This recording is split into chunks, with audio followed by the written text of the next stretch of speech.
Welcome back, everybody. This is another episode of the Exodus Project. I'm your host, Steve Eisenhower, and today I'm going to talk about some news that really has interested me lately regarding, things going on in Israel, some archaeological finds, some really cool stuff, and I hope it interests you too. It's going to be a short show, but I think it's really interesting and things that really fit in with, what's going on in our world and the Tanakh. And I think that's really cool. Things that give, boost my faith and hopefully boost yours too. And in a way kind of prove the truth and the virility of Tanakh. But before I get started, hit that subscribe button, turn on the notifications, give me a big thumbs up, and please check the description for any resources you may need. So, okay, let's get into this here. All right. So, at the Temple Mount, there was a fox spotted. There's a image there, and real quick, I'm going to play a video for you guys. As you can see there, a little fox, roaming around the Temple Mount. Pretty cool. It's not like foxes are just, running through the streets of Jerusalem, all the time. So it's pretty neat. But we actually see something about this in Tanakh. So I'm going to quote from Lamentations, chapter 5, Eicha, if you're speaking Hebrew. Verse 18, so upon the mountain of Zion, which is desolate, foxes walk. So isn't that interesting? You, O Lord, are enthroned forever. Your throne is from generation to generation. Why do you forget us forever and forsake us for so long? Turn us to you, O Lord, and we shall be turned. Renew our days as of old. So yeah, that's super cool. I mean, we also see something in the Talmud with Rabbi Akiva spotting a fox and understanding, that the temple is destroyed, sure, but we also have prophecies that say the temple is going to be rebuilt and the Jews are going to be redeemed. So it's very cool to. What made it even more interesting is this occurred on the night of Tisha B'Av, which is the date that the temple was in fact destroyed. So this is extremely interesting. This is very faith boosting. Kind of the way I like to think. Just a little subtle reminder from Hashem. It's all going to be okay. I haven't forgotten about you. As Jeremiah says in Lamentations, the Jews feel like they're forgotten, but, return us to you, O Lord, that we can be returned, we can be returned. The Jews set their eyes on Hashem and they, joyfully do the mitzvahs, and he says, I'll return you. So I truly believe that this is just a subtle reminder, this isn't the end. I haven't forgotten about you. And, one day there will be a temple upon this mount. And I think that's beautiful. I think that's amazing. Okay, so archaeologists found a 3,100-year-old piece of pottery bearing the name of a biblical judge. So the name on it is written in the Ivri font, and it actually says Yerubbaal. So anyone who knows what the name Yerubbaal is, it actually is found in the book of Judges, Shoftim, chapter 6, verse 29. And they said one to another, who has done this thing? And when they inquired and asked, they said, Gideon, the son of Joash, has done this thing. Then the men of the city said to Joash, bring out your son that he may die, because he has cast down the altar of Baal, and because he has cut down the Asherah that was by it. And Joash said to all who stood against him, will you plead for Baal? Will you save him? Who will plead for him? Let him be put to death while it is yet morning. If he is a god, let him plead for himself, because one has cast down his altar. Therefore, on that day, he called him, speaking of Gideon, Yerubbaal, saying, let Baal plead against him because he has thrown down his altar. Very, very cool. Super cool. 3,100-year-old piece of pottery. It actually is from the period when the Shoftim would have been, the leaders in Israel. So that's equally as cool. I find it that when our faith is starting to wane a little bit, and we're having, a hard time, you know, Hashem just allows these things to surface to just give us that little faith booster. You know, it's so amazing. It's so cool. And I hope you guys find it as cool as I do, especially with how the dating lines up, the name. It is the, you know, the, I guess you could say the nickname or another name for, you know, a very prevalent feature, or a very prevalent character, a personality in the Tanakh. Gideon, even when I was a Christian, Gideon is looked at as a role model. The 300 men of valor, you know. So Gideon, even now is an extremely important, you know, shofet, judge.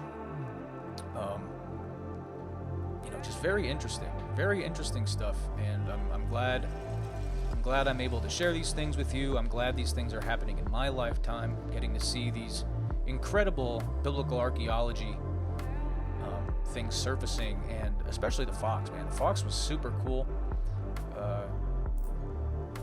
I've been reading about it. I've been really reading about Lamentations and Isaiah 8, and just getting a full picture on, you know, just how important these prophecies are, and how the whole Tanakh really just intertwines and culminates. So it's so beautiful, and I'm so glad. So it's going to be a short video, already only at, you know, 6 minutes. I got one more thing to talk about, and then we can wrap this up.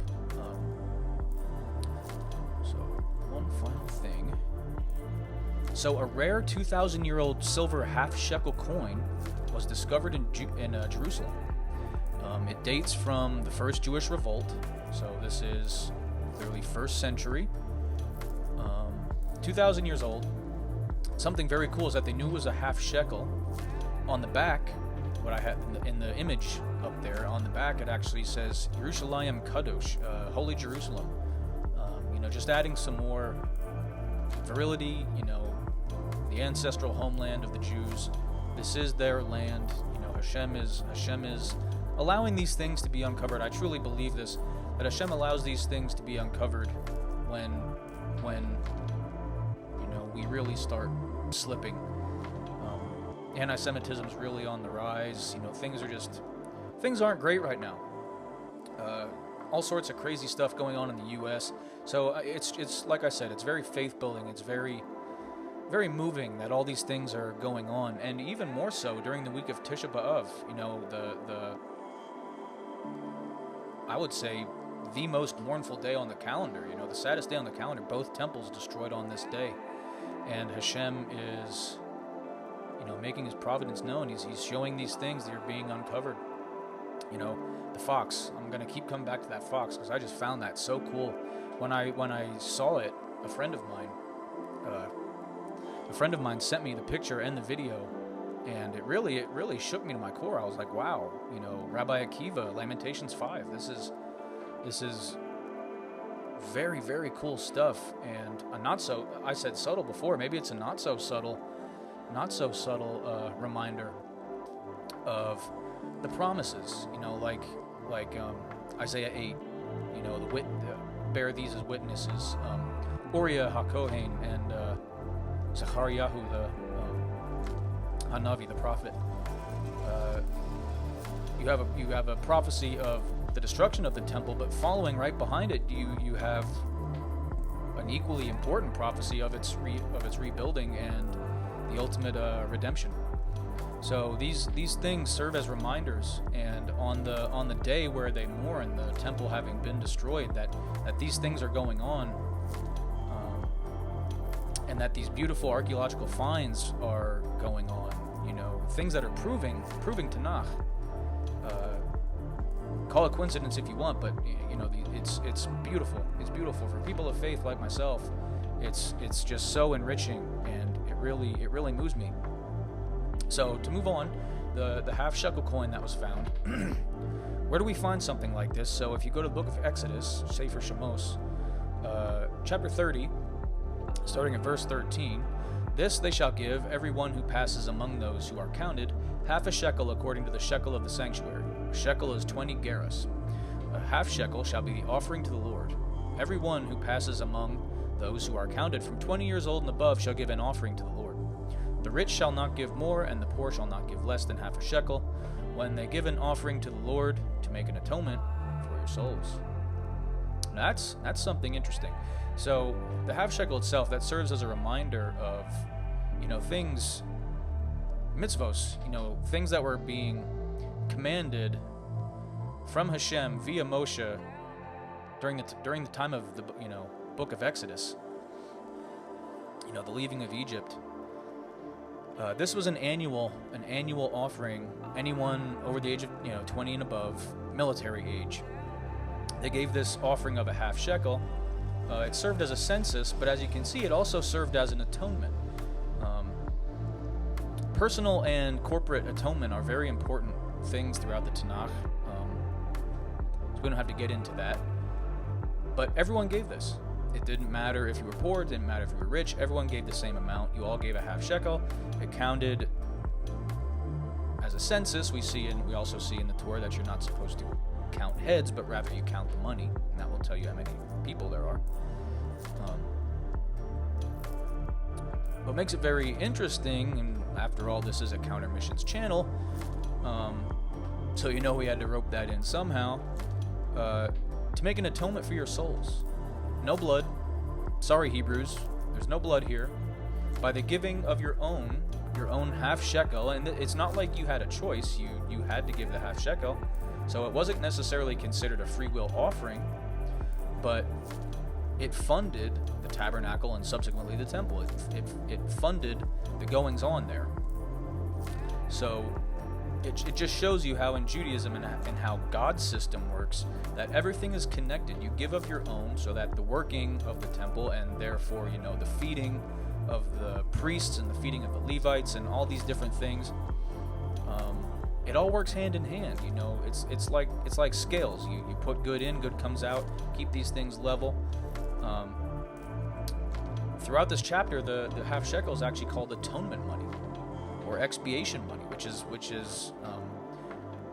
pretty neat. Like I had just said, there's no Jesus involved here. It's just giving of your own annually, and it's pretty cool. So it just goes to show that even in the first century, 1,200 years after the giving of that commandment, they were still doing it, and they had a functioning temple, and these things were still going on. No need for that blood of Jesus, So it's like I said, it's a faith booster. It's very cool. The realm of biblical archaeology always fascinates me. These things are very neat. But yeah, guys, that's really all I have. That's about it. Thank you guys for tuning in. I'm Steve Eisenhower. This was the Exodus Project. I hope these archaeological finds, I hope they, give you guys as much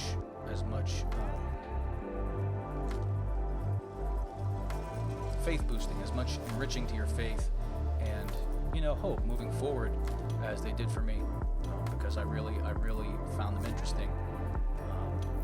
So until next time, everyone, like I said, I'm Steve Eisenhower. This is the Exodus Project. See you next time, everyone.